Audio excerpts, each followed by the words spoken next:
yan ng father ko. 33 years ago. Magkano naman ito binibenta? Hindi naman ako geologist. Pero suspense ko dyan, any volcano. Same ashes. Palagay ko, same. Hindi mo malalaman kung pinatubo, kung taal. Nung sumabog siya, nandun kami sa labas kasi nga maabo nun. Oo.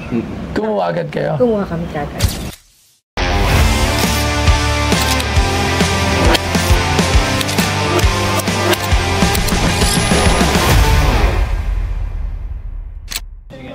Good afternoon po. Ano pa pangalan nila? Okay. Kati. Sir. Kinakapon. Ano pangalan nila? CJ. CJ. Ano yan? Volcanic ash po lang. Akala ko natakot naman ako. Volcanic ash ng Mount Pinatubo.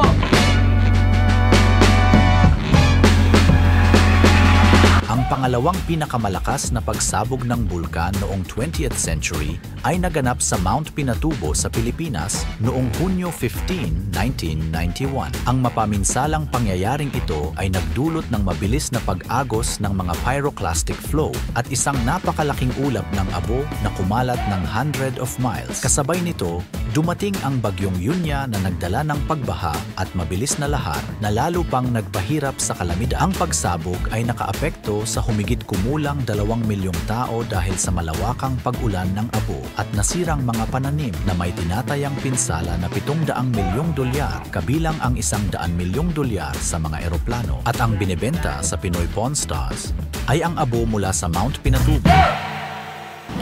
Wow, ang dami niyan eh! 1991 yan. Unang putok after 600 years. Paano niya nalaman na ano? Kami po ang kinuha namin sa kotse. Pumunta sa kotse namin. Wala na bang Mount Pinatubo ashes ngayon? Ay, hindi ko po alam. Wala na ba? Wala na. Oh, wala na eh, no? Ang huling putok is 1993. Ayan ang una, 1991. Ito po yung pumunta siya sa buong Hawaii. Kumalat siya hanggang Hawaii. Ito sa Quezon City po. Sa Quezon City pala kilakuha? Sa amin, sa kotse namin. Grabe, layo na ng tinahak. Oo, kahit sa amin, sa Abid City, yung, ngayon yun? Yung sa ano yun? Yung Gampal, ano yung may pa? Ano yan? Quezon City, taga Quezon City kayo. Magkano naman ito? Inano yan ng father ko. 33 years ago. Magkano naman ito binibenta? Asking sir na sir. 50,000! Sir, History kasi yan sir. Unang putok ng 600 years. after 600 years ng Mount Pinatubo. Yan ang ashfall niya. Meron nagdala sa atin din ng ganyan eh, no? Ano naman yun? Hindi yun Mount sa Taal. Taal. Magkano binibenta yun? Binili ba natin yun? Hindi natin yung binili, no? Ito 600, after 600 years yan. Taal yun. Yan is Mount. Anong magpapatunay sa akin na Pinatubo ashes to? Wala pa naman Facebook nun, sir. Ayun lang. Hindi. Ano nga yung patunay natin? Sino ba ang pwedeng mag-test na ashes yan? Tuwagin nga natin si Sir Angelo. Sir Angelo Bernardo. Kapanahunan mo to. Meron lang kasi tinatanong kasi ako. Paano ko masasabi na Pinatubo ashes to? Ikaw? Tikman natin. Paano? Ano ba lasa? Yung pureness niya eh. Diba? Kasi nung pumutok ang Mount Pinatubo, I was only 22. 22. Nang sumabog siya, nakarating ang kanyang ashes hanggang Hawaii. So, ilang taon ka na eh? Hawaii? I'm 55. Turning 55. Talaga sa galing Hawaii ito? No. Hindi, Quezon City. Quezon City. From Pituason. Bitasan. Yes. Okay. Oh, lapit lang yun lang. Taga dyan lang pala kayo. No, Pasig kami ngayon. So, ilang dekada na siya dala-dala lang namin. Iniwan ng father ko sa akin. Kasi sabi niya, history yan. Dahil minsan lang pumutok ang Mount Pinatubo after 600 years. 400 after. 400. Ngayon, nung sumabog siya, nandun kami sa labas kasi nga maabo nun. Oo. Kumuha agad kayo. Kumuha kami kagad. Sinala namin. Pinong-pino nga. Paano malalaman na Pinatubo yan? Yun nga, hindi natin ma-establish. Ito testing. Ito test. Dadali mo pa sa pillbox. Test natin kung consistent dun sa... Ashes na nakuha nilang sample. Ang suspecha ko naman dyan, hindi naman ako geologist, pero suspense ko dyan, any volcano, Same ashes. palagay ko, same. Hindi mo malalaman kung pinatubo, kung taal. Pero hindi po namin para dalhin dito ng kung hindi siya mga Opo. Pero kasi, Kasi lang namin eh. yes, ang problem kasi sa when you're selling and buying, hindi pwedeng pangawakan yung kwento na kwento lang. Okay. Baga, Pero yung refined niya, siguro naman pwede nyo hawakan. Kasi kami hindi nga namin ginagalaw eh. Kasi baka hindi. Okay naman talaga. Ako naiwala naman ako naman pinatubo to. Pero doon sa selling point and buying point nito kasi, kailangan mo to ng fruit talaga na is from Mount Pinatubo. And hindi ko alam kung paano ko presyon itong abo. Okay. Well, ako lang. If I may, batin, yung, okay, assume na natin na Mount Pinatubo talaga galing to. Ang problema naman naman is, gaano ka-common ito?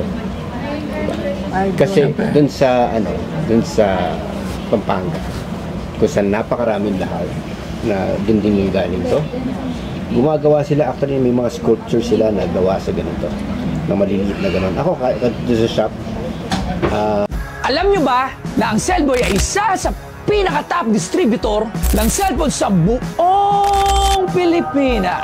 At alam nyo ba na since 2009, meron na silang 50 branches nationwide. Kaya makakasigurado ka dito na legit at quality ang kanilang mga produkto. Katulad dito, bagong-bagong labas ng Oppo A60. Tingnan nyo, hindi nyo to basta-basta masisira. O diba, tingnan nyo, ang tibay. Kaya kung bibili kayo ng gadgets, wala kayong ibang pupuntahan kundi dito lang sa Cellboy. Si Toy Tumamen, geng-geng. doon sa shop ko, kahit yung meron ko isang ganun na sample na gawa nila, ang benta ko nun, 500. Galing din sa lahar. Galing din sa Pinatubo. Ashfall din. Ashfall din. Sinape pa nila into something na sculpture. Mas So may ginawang souvenir. So kami naman po, hindi namin ginawa ganun. Talagang reserve namin yung pinaka-ash na. Yo. Pati nga yung lalagyan, talagang inalagaan namin. Sa akin lang, it's very common and collectible siya, true, collectible. Pero price-wise, siguro ang mabibentahan yun yan, yung turista. Yan, yung turista na hindi Interesado taga siya. Quezon City, hindi taga Metro Manila. Magkano? Well, na top siguro, 500 to 1K tops. Yun lang. Maraming salamat. Thank you, Thank sir. you. Thank you. Sir Angelo. Pa-birthday mo na sa akin. 500 pesos. Huwag naman. Ako, let's go dito. Dahil maganda lang yung bote. Oo. Ganda na ng bote. Parang may lalabas na genie. Oo, wala lang. Nakalagay lang siya dyan. 1,000 pesos. Kasi talagang yung ashes madami. Oh, marami tayong ashes. Pero kasi ito, ashes po na to. Ito yung first eruption. Yes, oo. Pero paano natin yung matetel na yan yung first eruption? Siguro sa pillbox or Eh, Hindi natin yung wala kasi the same, pare-parehas lang siya. no. Ashes is hindi magpakareho yan. Kasi eruption, for example, kagaya sa Taal, iba rin ang pare-parehong ashes siya. Pero ito po kasi, ito talaga yung tulog ang bulkan. Nabigla siya sa sabog. Magkano yung last price? Kasi last, 5K. Kasi yung Ang tagal niya. Pinireserve po namin yan for 33 years. Wala, ganda lang ako sa bote. Anong bote ba to? Ganda na itong bote Matagal na Sa rin lolo yan. ko rin. Anong bote ba to? Makapal. Tinagawa ko ng bote eh. Anong bote to? Sir Angelo, alam mo anong bote to? Ay, imported na bote. Italy, ayan o. Ganda ng bote, no? Tingnan natin kung luma. Italy din, meron na. Bago na. Bago na. Baka may Nakita pa ko yan. eh. Oo. Kasi pag may ganyan, bago na yung bote. Pero imported bottle, Italy. Nakalagay. Maganda yung bote. Maganda yung bote. Saka maganda din. 5,000. birthday mo na sa akin. May nagpapamagnet daw. Ha? Kung namamagnet daw, checkin daw natin. Bakit? Ewan, kasi may mga volcanic rocks na Pati nga galing sa po. vulkan na namamagnet. Pag namamagnet, ano? Hindi naman, may bote. Wala lang. Hindi mamamagnet yan, nasa bote. Hindi, kahit nasa bote yan, dapat medyo mayroong reaction dito. Kasi wala. So, ano ibig sabihin? Ano lang siya, silica. Ano po yung silika? Silica. Yun yung sand. Sand lang talaga. Ah. Sana hindi, kasi Quezon City nga, malayo. Ashfall talaga to. Kumbaga, yan lang yung, Hindi siya yung volcanic rock. hindi yung lava, hindi yung Hindi naman ano. tayo pwede kasi lumapit doon. Oh, hindi. Actually, ito lang yung mga ashfall, yung sa area, mga ano, madami talaga. Ang dami nito eh. Ang ganda lang ng bote nyo. Ako bibili nyo lang ito dahil sa bote, ang ganda lang, cute lang yung display, 1,500. Kumbaga, hanggang doon lang talaga. Alam mo yung ashes, wala siya eh. Gusto ko lang talaga siya bidal, maganda yung bote. Okay lang talaga. Nakita lang Parang ako. may lalabas ng genie, no? Oo, ano Anytime. naman yan. Okay, ano ba yan? Mga pinatubo ashes, okay. 2,000. Ayan na, sobra-sobra na ako. Oh, 2,000 pesos. Maraming salamat. Thank you. Thank you po. So, 2,000 pesos. Okay, mga pinatubo ashes. Gusto ko lang kasi yung bote. Ang galing, ang angas nga ng bote. Parang may lalabas nga ng... O, tanggalin natin yung tape, pangit yung tape. Sige, maraming salamat. Thank you po. Thank you. Tsaka mo na anuhin. Pangit yung ano. O, di ba? Mas maganda walang ano. O, Kasi nga nakapreserve. Baka oo, di ba? Okay, thank you po. Thank you po. I'm Cathy. I'm from Pasig. Thank you, Boss Toyo, for the experience na makausap ka namin at saka makapagbenta kami sa'yo. Our volcanic ashes from yan, Pinatubo. Salamat.